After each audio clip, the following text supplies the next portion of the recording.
Hari ini anak saya yang nomor 2 memutuskan untuk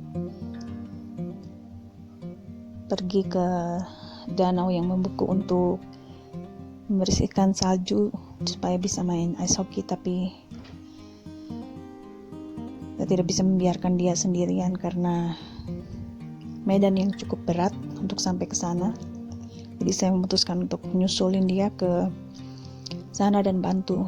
Mungkin dia perlu sesuatu, jadi ini pengalaman beberapa tahun yang lalu. Saya sempat di sini mengalami juga panic attack karena waktu saya jalan di tengah padang yang tertutup salju, bukan cuma menguras tenaga, tapi waktu itu juga saya penuh dengan kecemasan ya. Jadi banyak kekhawatiran yang memenuhi pikiran saya sampai akhirnya gejala panic attack seperti kehabisan nafas ya, terus panik, nggak bisa berpikir jernih gitu, selalu berpikir tentang bencana gitu. Orang yang punya penyakit kecemasan atau anxiety atau panic attack itu biasanya selalu punya pikiran tentang sesuatu yang buruk bakalan terjadi gitu. Jadi bukan sekedar cuma negatif atau seperti ketakutan ya. Jadi kadang-kadang yang tidak masuk akal seperti skenario terburuk itu yang terlintas dalam pikiran. Jadi itu yang bikin panik. Yang waktu itu terlintas dalam pikiran saya, waktu itu semua keluarga saya ada di bawah dan saya harus melewati padang ini yang ditutupi salju yang tingginya selutut ya, jadi dalam ya. Sudah di tengah-tengah itu saya kehabisan tenaga, bukan cuma kehabisan tenaga tapi juga karena pikiran yang kalut. Jadi karena skenario di kepala saya itu seperti skenario-nya begini, mereka di bawah itu tertimbun salju gitu. Jadi karena untuk sampai ke bawah itu kan harus turunin kayak bukit, dan yang kebayang di kepala saya bisa saja salju itu runtuh ya, jadi menimbun mereka. Itu yang terlintas dalam pikiran saya. Jadi dengan pikiran itu bikin saya panik dan akhirnya sangat mempengaruhi fisik juga ya. Jadi sampai nggak bisa nafas dan jantung berdebar-debar gitu. Pokoknya seolah-olah kayak orang mau kena serangan jantung gitu ya. Jadi benar-benar waktu itu bikin saya kapok, dan sekarang hari ini saya harus kembali mengulang kejadian waktu itu. Dan waktu saya lihat anak saya di sini, ini waktu yang tepat karena waktu itu juga dia perlu sesuatu, perlu sarung tangan dan dia lupa bawa. Akhirnya saya udah bawain kan. Nah, tapi dia terus nggak mau nunggu, dia terus jalan dan saya nggak lihat dia lagi. Nah, yang terjadi adalah hal yang sama ya. Ketika saya nggak bisa lihat lagi dan dia udah turun ke bukit itu, di kepala saya mulai lagi skenario-nya karena saya nggak bisa lihat dia dan saya pikir dia sendirian dan saya nggak bisa tahu apa yang terjadi di bawah sana. Yang saya pikirkan adalah bahwa bisa saja salju yang segini banyak runtuh dan menimbun dia.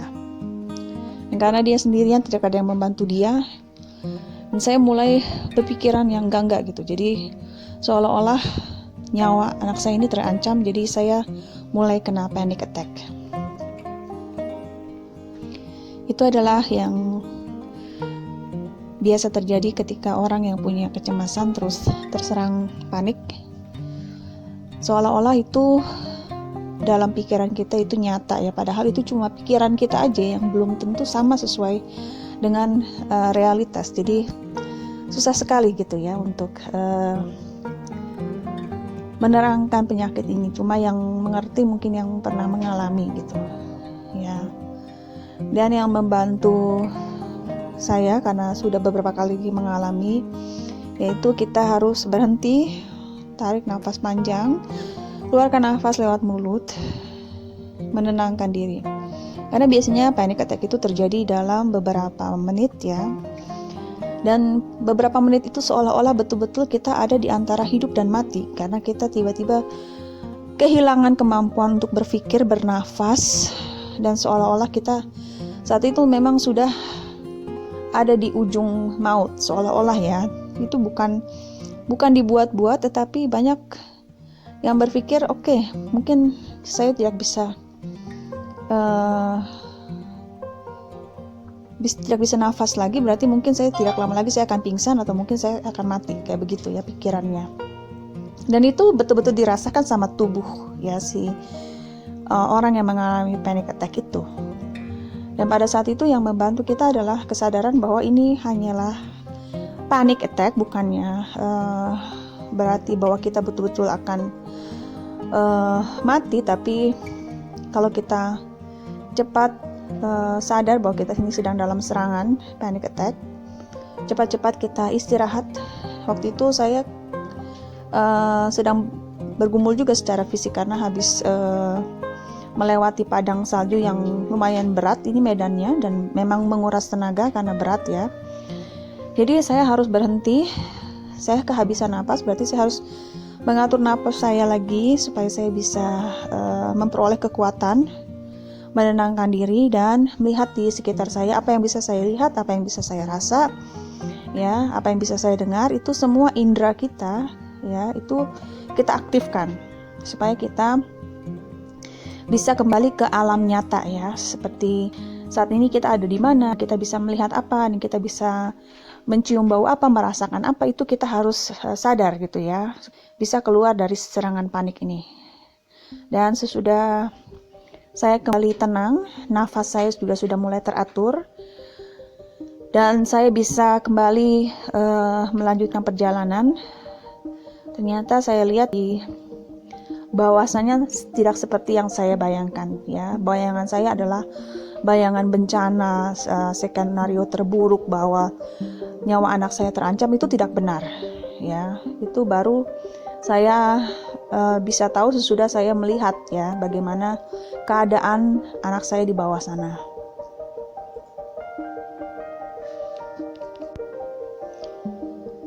Dan situasi akhir-akhir ini di mana-mana kan kita sering mendengar ya tentang berbagai bencana yang terjadi. Itu juga mempengaruhi kondisi mental saya, khususnya sebagai penderita penyakit mental yang sangat gampang terpengaruh sama keadaan di sekitar ya. Jadi walaupun mungkin saya pribadi baik-baik saja, semua keluarga saya aman, tentram, damai, sejahtera, tapi kalau ada sesuatu yang terjadi di dunia ini oleh mungkin bencana alam atau musibah atau apa aja yang terjadi sama orang lain, buat saya itu seolah-olah terjadi sama keluarga saya sendiri gitu. Jadi saya punya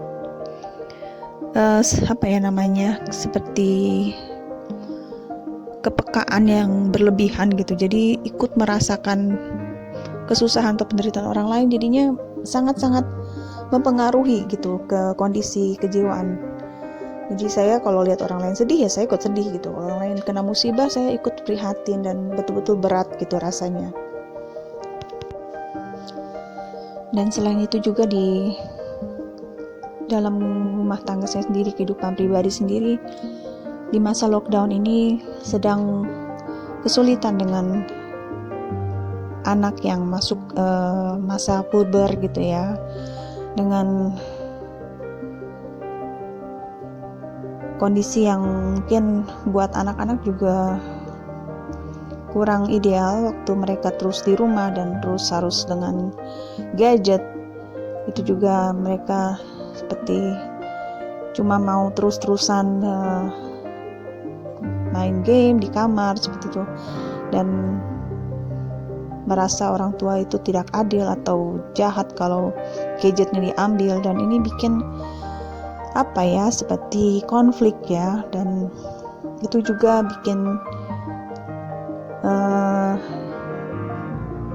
masa-masa ini makin kerasa berat gitu, susah gitu ya. Jadi buat yang punya anak-anak, apalagi yang masuk ke usia-usia remaja, saya rasa memang normal kalau kita mengalami kesulitan dalam menghadapi anak-anak remaja, karena mereka juga sedang dalam fase-fase yang buat mereka mungkin juga nggak gampang gitu ya sekarang ini. Tapi kadang-kadang memang menuntut ekstra kesabaran ya, karena kadang-kadang kita sebagai manusia kita kehilangan kesabaran, apalagi kalau mereka seperti kurang menghormati atau mereka kurang taat gitu ya sama kita sebagai orang tua. Jadi ya itu betul-betul yang saat ini rasanya jadi tantangan buat saya secara pribadi gitu ya.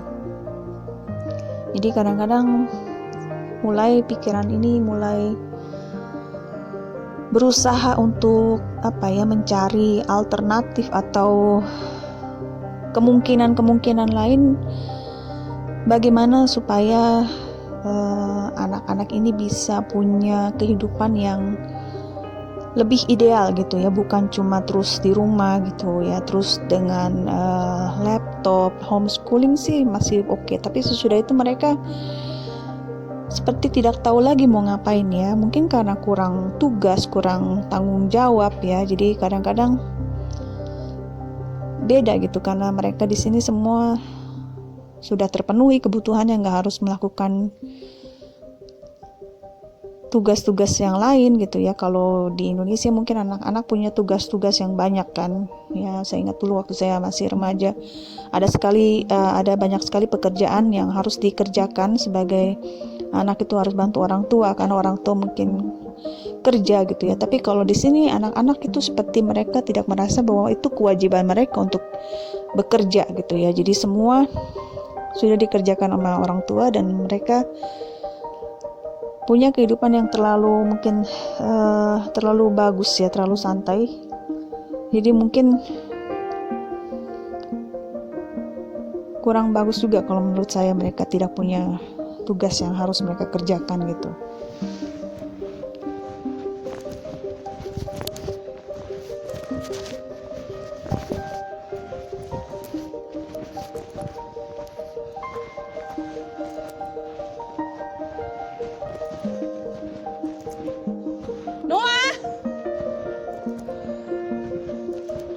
Noah.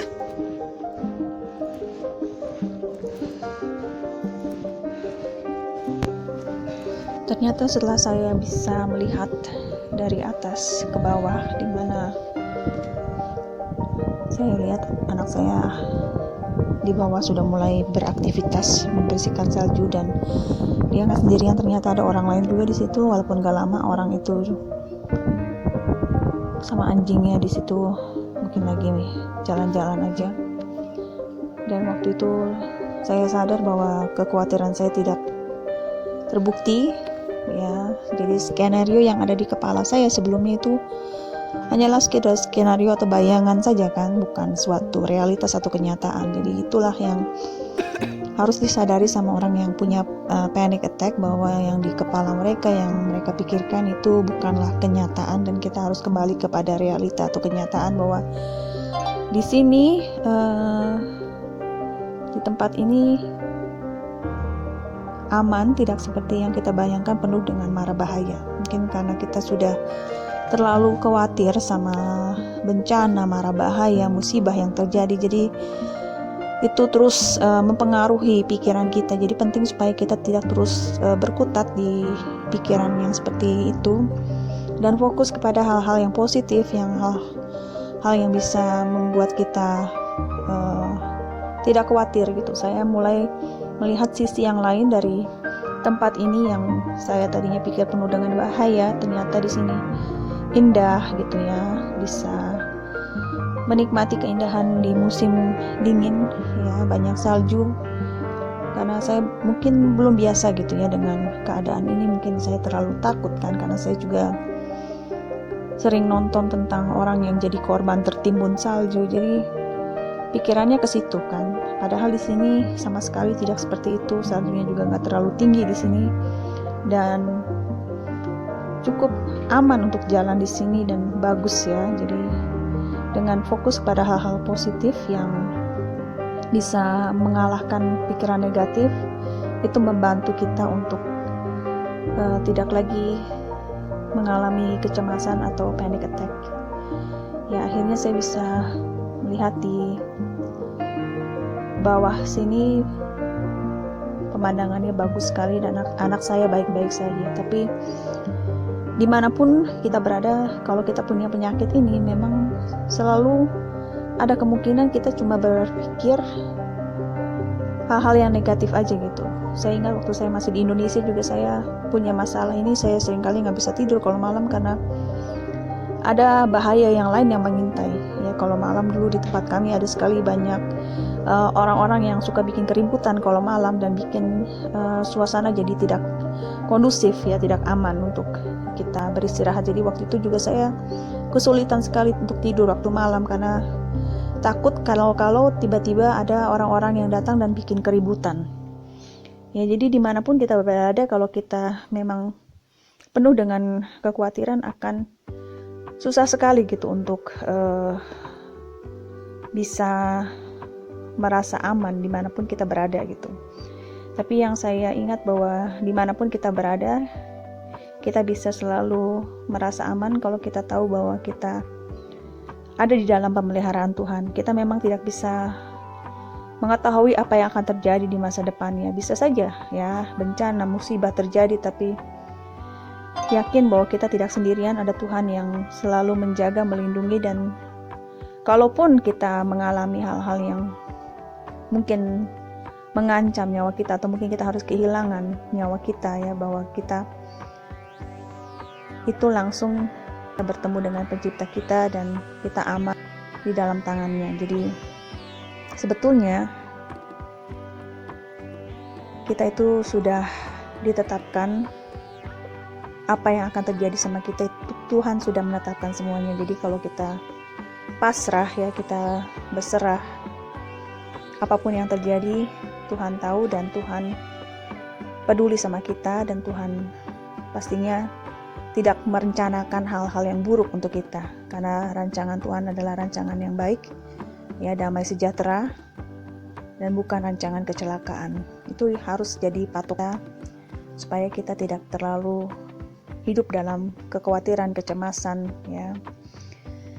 Ya, jadi kadang-kadang saya berpikir, ya, mungkin masa-masa ini memang sulit buat kita yang punya penyakit mental gitu, ya. Kita dengar sana sini kabar-kabar, ya, yang bikin kita mungkin khawatir. Tapi kita bisa berlindung pada iman kita akan Tuhan kita yang penuh dengan kasih dan peduli kepada kita. Kadang-kadang saya kalau terus-terus di sini mungkin wajar, ya, kalau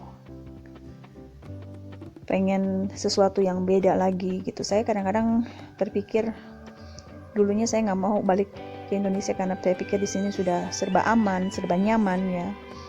Tapi mungkin saja Tuhan menghendaki bahwa kita merasa aman bukan karena tempat kita di mana berada, tapi dimanapun kita berada, walaupun situasinya mungkin kurang aman, tapi kita tahu bahwa kita aman di dalam tangan Tuhan. Jadi mungkin dengan pemikiran seperti itu saya mulai berpikir mungkin sebaiknya kita kembali ke Indonesia, karena mungkin di Indonesia anak-anak bisa punya aktivitas lebih banyak di luar rumah dan punya tugas-tugas yang lebih penting gitu, ya, bukan cuma sekedar untuk mereka pribadi. Jadi mungkin saja nanti suatu saat kami akan kembali ke Indonesia dan tinggal di desa, dan anak-anak saya harap bisa lebih